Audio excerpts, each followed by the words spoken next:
तर नमस्कार.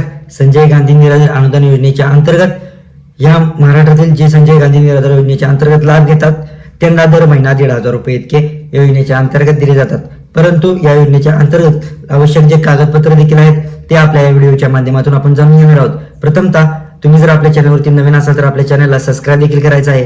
त्याचबरोबर मागील देखील व्हिडिओमध्ये मी तुम्हाला सांगितलं होतं संजय गांधी निराधार योजनेच्या अंतर्गत जे लाभार्थी आहेत त्यांच्यासाठी कागदपत्रे आवश्यक आहेत. डिस्क्रिप्शन बॉक्समध्ये देखील तुम्हाला दिले होते. परंतु संजय गांधी निराधार योजनेच्या अंतर्गत पात्र जे लाभार्थी आहेत त्यांच्यासाठी ही महत्त्वपूर्ण आजची अपडेट आहे. बघा, संजय गांधी निराधार योजनेच्या अंतर्गत जे लाभार्थी लाभ घेतात योजनेचा लाभ सुरळीत ठेवण्यासाठी हयातीचा दाखला आणि उत्पन्नाचा दाखला सांगितलं होतं. त्याचबरोबर लाईफ सर्टिफिकेट म्हणजे तुमचे जे आता जे लाईफ सर्टिफिकेट एक असतं ते देखील असणे गरजेचं आहे. उत्पन्नाचा दाखला आणि जातीचं प्रमाणपत्र देखील यासाठी असणं खूपच गरजेचं आहे. त्याचबरोबर मूळ कागदपत्र जवळच्या तहसील कार्यालयात किंवा तलाठी ऑफिसमध्ये जाऊन सादर करणे गरजेचं आहे. प्रथमतः आधार कार्ड असणे गरजेचं आहे. त्याचबरोबर शाळा सोडल्याचा दाखला तो देखील गरजेचा आहे. LC म्हणजे प्रमाणपत्र देखील असतं त्यामध्ये ते देखील असणे गरजेचे आहे.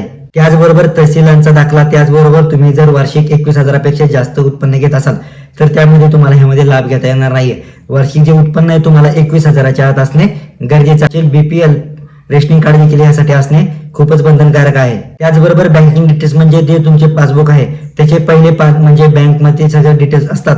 IFSC कोड असो, अकाउंट नंबर असो अथवा ज्या बी डिटेल्स असतील तुमच्या बँक पासबुकच्या पहिल्या पानावर त्याचे तपशील म्हणजे त्याची प्रिंट असणे गरजेचं. मोबाईल नंबर जो तुमच्या बँक खात्याशी लिंक आहे आणि बँक खात्याशी लिंक असणारा नंबर जो आहे तो आधार कार्डशी देखील लिंक असणे गरजेचं आहे. एकूण तुम्हाला आधार कार्डशी त्याचबरोबर तुम्हाला तुमच्या बँकशी मोबाईल नंबर लिंक असणे. त्याचबरोबर कोणी अपंग किंवा विधवा महिला असेल तर त्यासाठी अपंगत्वाचं प्रमाणपत्र देखील असणे गरजेचं आहे. त्याचबरोबर कोणती जर महिला जर विधवा असेल तर त्यांच्या पतीचं डेथ सर्टिफिकेट असणे यासाठी गरजेचं आहे. बघा, खूप सारे डॉक्युमेंट नाहीत लागत या योजनेसाठी मोजके जे डॉक्युमेंट लागतात मी तुम्हाला आपल्या व्हिडिओच्या माध्यमातून सांगितलं आहे. तर बघा, संजय गांधी निराधार योजनेच्या अंतर्गत जर तुम्हाला लाभ घ्यायचा असेल तर हे डॉक्युमेंट सगळे बंधनकारक आहेत. लवकरात लवकर जाऊन तुम्हाला संजय गांधी निराधार योजनेच्या अंतर्गत मी डॉक्युमेंट जे लागतात ते देखील तुम्हाला सांगितले आहेत. त्याचबरोबर संजय गांधी निराधार योजनेच्या अंतर्गत 1,500 रुपये इतका लाभ ह्या योजनेच्या अंतर्गत जे लाभार्थी लाभ घेतात त्यांना दिला जातो.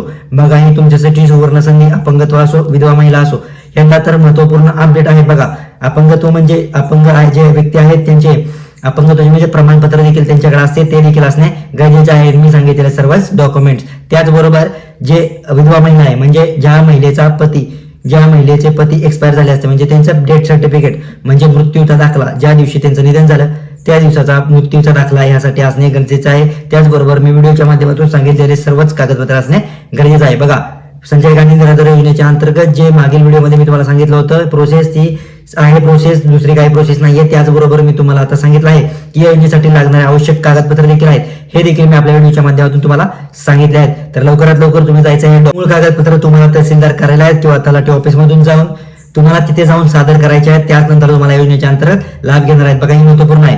तलाठी ऑफिस किंवा तहसीलदार कार्यालयात तुम्ही ह्या सर्व योजनेच्या अंतर्गत डॉक्युमेंट घेतलेले असतात. तुम्हाला सबमिट करणे किंवा सादर करणे गरजेचं आहे. तर संजय गांधी निराधार योजनेच्या अंतर्गत लागणारे कागदपत्र आहेत मी व्हिडिओच्या माध्यमातून तुम्हाला सांगितले आहेत. लवकरात लवकर कागदपत्र करून योजनेच्या अंतर्गत जे अपंगत्व असतील किंवा विधवा महिला असतील यांनी लाभ घ्यायचा आहे.